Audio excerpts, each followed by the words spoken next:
Alright, how's it going guys? So today's video is going to be kind of different. It's going to be like a tutorial slash story time type video, and in this video I'm going to be explaining how I was able to hack into my school's grading system and change my grades in high school. Now before I make this video, I want to emphasize how important it is you don't try this, because you could face serious consequences for this. You could face charges or even jail time, so please don't try this. Now this happened about a couple years ago.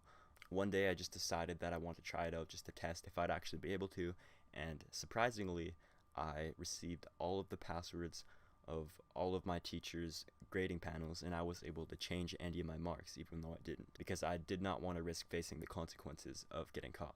So basically what I'm going to do is I'm going to run through exactly how I did this, and please don't use this information to change your grades. I'm just telling you this for educational purposes, and I thought it'd be a cool video, so enjoy. So first off, I had to determine how I'd get to the teacher's logon page, and I did that by typing PowerSchool, the link of the PowerSchool website, and then /teachers, which brought me there.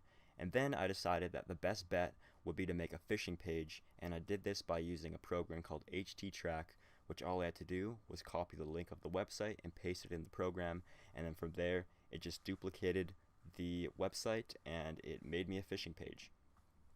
So as this is downloading, I then had to decide how I'd host this website so that teachers can actually have a link to click on in order to give me their information. And by the way, if you guys haven't subscribed or liked this video yet, I'd really appreciate it if you did that.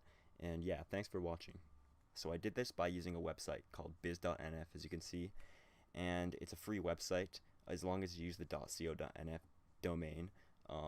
You get it for free, so I'm logging on right here, and then I'm going to go ahead to the domain manager, and I'm going to create a new website, and I'm going to try to make it pretty convincing so it looks similar to the real PowerSchool website. So I kind of pulled this off. I just added an extra O, and then as long as they don't notice this .co.nf, then I should get away with it. So now that I've actually created that domain name, I'm going to go over to the file manager, and I'm going to copy all the replicated files from the actual teacher's login that HTTrack gave me, and then I'm going to paste it inside of the domain manager so that I'm able to host them, and it'll give me a link that teachers can click on. So that's what I'm doing here. Now after this point, what I had to do was I had to make a post.php file, which if I change the location of the password and the username form to the post.php file, then what that would do is it'd send the information that the user types into the login form, and it would send it over to another file called data.txt, and that's where I'd receive the password and username of the teacher when they log in. So now the next step I had to do was I had to find a way to actually make the teachers convinced that this is a legitimate website. So all I did was I went to my email and I looked for an old password reset email, and I ended up finding one from PlayStation. Now from this point I just copied the PlayStation email, pasted it in mine, and then just began changing it accordingly.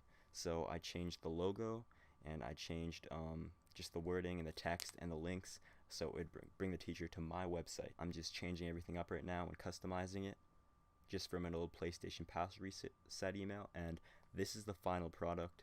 As you can see, I have the full logo there. I changed all the links, and it says password change required due to suspicious activity. So you can change it how you want it, but this is how I did mine. And yeah, I believe I actually lost this one, so I ended up making another one, as you can see, after I create an email. And I'm creating an email here because we need an email that's believable enough to be sent to the teacher, so I named mine powerschoolmanagement@gmail.com, and that is my new email, as you can see, or that is my new fake email. And now all you have to do is send it to your target, and when they click on it, it'll bring them to the website. As you can see here, I'm logging in. That's what it would look like on the teacher's perspective. And now I'm logging into my website hoster, and as you can see, that's where the passwords and the usernames are stored. So anyways guys, that pretty much sums up the video. If you did enjoy, please give this video a like and subscribe, and if you'd like any more videos like this, then make sure to leave a comment below. But yeah, I know this video is really brief, but that's kind of how I want it to be. If you guys do want a more in-depth tutorial on this, just make sure to tell me. And yeah, see you next time.